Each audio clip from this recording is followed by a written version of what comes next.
네, 해외 선물 길라잡이가 되어드리는 해외 선물 내비게이션 시간입니다. 자, 오늘도 여러분들에게 도움 말씀 주실 두 분 모셨습니다. KR투자연구소 신동국 대표 그리고 김은혜 연구원 나와 있습니다. 어서 오세요. 안녕하십니까. 네. 자, 일단 김은혜 연구원에게 우리가 유로 시장 그리고 통화 시장의 움직임 지난주에 어땠는지부터 살펴보도록 하겠습니다. 어땠습니까? 네, 지난주 유로화는 고용 보고서를 기다리면서 일정 채널 안에서 등락을 보였습니다. 이제 1.1150달러에서 이제 1.1330달러 정도의 움직임을 보였는데요. 이제 1.1240달러 수준에서 이제 장을 마감하는 모습을 보였습니다. 이제 고용 보고서를 앞두고 주 초반에는 이제 상승하는 모습을 보였습니다. 그러다 이제 주 중반에 독일 소매 판매 및 그리고 유로존의 이제 소비자 물가 지수가 이전치와 예상치를 이제 둔화하는 모습을 보이면서 유로존의 이제 양적 완화죠. 이제 QE 프로그램이 좀 더 확대될 수 있다는 이제 그런 전망이 이제 시장 참여자들한테 유입이 되면서 이제 유로화는 하락하는 모습을 보였습니다. 그리고 이제 유로 시장에서 가장 큰 특징은 고용 보고서 발표였습니다. 앞서 말했듯이 이제 고용 보고서는 미국의 고용 상황을 가장 잘 확인할 수 있는 지표인데요.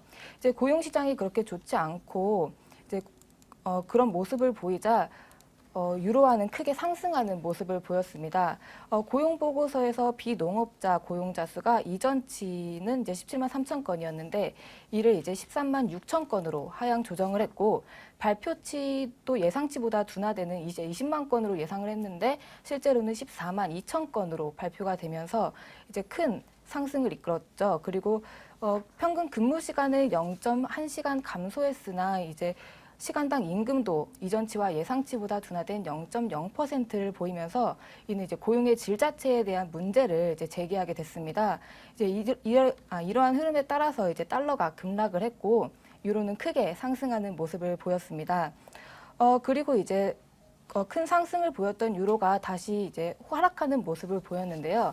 이는 이 이후에 고용 보고서 둔화는 일시적이다라는 내용이 유입이 되었고 연은 총재들의 발언에서 이제 미국은 경기가 이제 회복될 거고 금리 인상을 할 거야라는 이제 그런 발언들이 나타나면서 이제 연은 총재들의 경기 회복 자신감을 표명하면서 이제 유로화는 다시 하락하면서 전반적으로는 약보합세로 마감하는 모습을 보였습니다. 네, 아무래도 정책에 대한 기대감이 있었고 반대로 지표에 대한 실망감 이런 것들이 만감이 교차하다 보니까 많은 투자자분들이 관망세를 보였던 것들도 있었을 거였고 같고요. 거기다가 혼란스러운 면도 있다 보니까 유로화는 어느 정도 등락을 계속 반복을 했던 것 같습니다.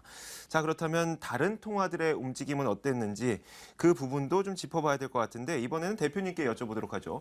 자, 유로화를 제외한 다른 통화의 움직임은 어땠습니까? 예, 뭐 유로화가 이렇게 박스권에서 보였듯이 사실은 다른 통화들도 지표나 어떤 정책의 이슈, 여러 가지 이슈에 대한 영향을 받으면서 사실은 등락을 보였던 한 주입니다. 뭐 예를 들어서 우리가 뭐 브라질 통화, 지난번 시간에는 우리가 브라질 통화를 말씀드렸었는데 이 브라질 통화도 뭐 1.14% 강세 정도를 보였고요. 러시아 같은 경우도 뭐 0.98% 정도 약세를 보이는 이런 상당히 제한된 그런 움직임을 보였습니다. 그래서 이번 주에는 하나의 통화를 또 소개를 우리가 해야 되잖아요. 근데 이번 주에는 브라질 말고 호주 달러를 말씀을 하나 드리려고 합니다. 이 호주 달러는 지난주 움직임 자체는 크지 않았습니다. 지난주 움직임 자체는 크지 않았지만 결국 우리가 중국의 경제를 뭐 대변해 준다는 특징이 있었고요. 또 오늘 화요일 날 그 RBA에서 호주 중앙은행 RBA에서 이제 통화를 그러니까 기준금리를 동결을 하면서 사실은 상승을 보이고 있는 상황이고요.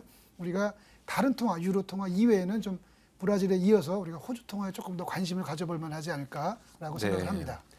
자, 그렇다면은 이번 주 시장 전망이 어떨지가 더 중요할 것 같아요. 통화 시장 전망은 어떻게 보고 계십니까? 예, 우리가 이제 이 통화를 뭐 유로를 중심으로 보게 되면은 사실 제한된 박스권에서 며칠간 움직이고 있습니다. 그래서 아마 뭐 차트를 보시는 분들은 밑에서 사고 위에서 팔고 이런 걸 생각을 많이 하실 것 같고요. 저희가 펀더멘탈적으로는 조금 약세로 좀 접근해야 되지 않느냐. 뭐 지금 이제 하단부에 있기 때문에 여기서 더 내려간다는 거냐 이렇게 뭐 질문하실 수 있겠는데 제가 기본적으로 유로화에 대해서 약세를 조금 견지하는 그 가장 중요한 포인트는 사실은 유로존의 경제 지표들이 안 좋습니다. 유로존의 경제 지표가 안 좋으면 결국 이제 수요일 날 오전이죠. 수요일 날 새벽 2시에 이 드라기 총재가 결국 양적 완화에 대한 언급을 할 가능성이 크지 않느냐. 그러면 이런 것들은 유로의 약세 요인이고 결국 펀더멘털 쪽에서는 좀 약세로 유로 약세간으로 좀 보는 게 맞고요. 그다음에 저희가 범위는 그래서 좀 레인지를 조금 낮춰가지고 1.113에서 한 1.130 범위로 움직이지 않을까라고 저희는 보고 있습니다. 네, 알겠습니다.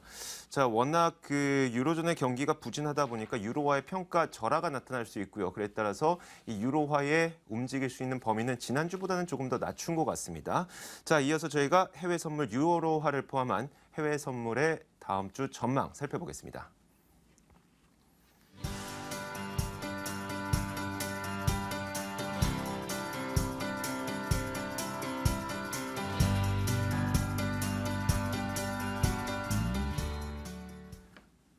네, 이제는 다음 상품입니다.